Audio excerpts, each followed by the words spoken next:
বন্ধুরা বসে বললাম খেতে, দেখতেই পাচ্ছ মা কত সুন্দর থালা সাজিয়ে দিয়েছে। তো এখানে রয়েছে ডাল, অল্প করে নিয়েছি আজকে। আর এখানে রয়েছে সেই শাপলা দিয়ে চিংড়ি মাছের একটা মাখা মাখা করেছে মা, এটাও সাইডে রাখলাম।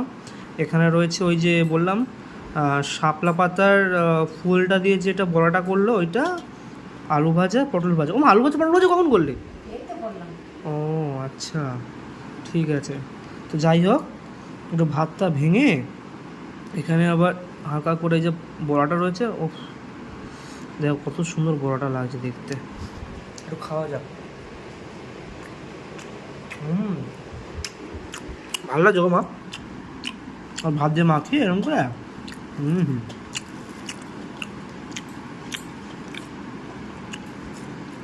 একটু গরম গরম ভাত আর এটা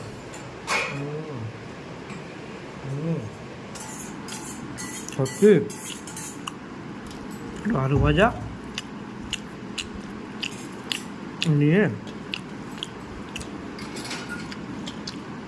এরকম করে মাখিয়ে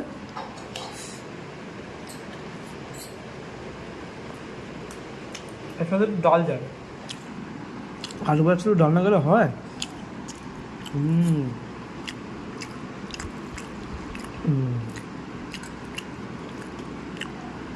সব অল্প অল্প খাবো, কারণ অনেক কটা জিনিস আছে তো, সব কটা দিয়েই খেতে হবে। এই যে আলু ভাজাটা রয়েছে, আলু ভাজাটা দিয়ে এরকম করে ভালো করে ডালের সাথে মাখিয়ে জিনিসটাকে এইভাবে খেতে হবে এবারে।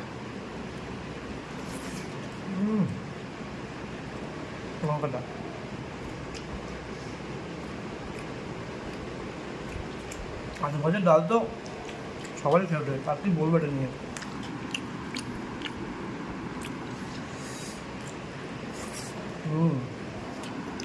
এবারে তরকারিটা করেছে মা, মাখা মাখা শাপলা দিয়ে চিংড়ি মাছ দিয়ে বেটে দিয়ে খেতে হবে।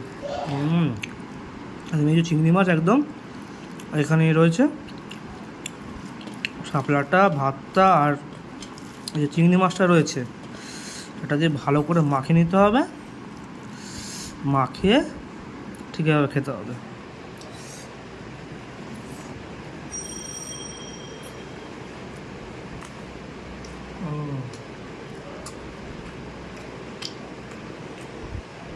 বেশ ভালো লাগবে, একটু অন্যরকম স্বাদ।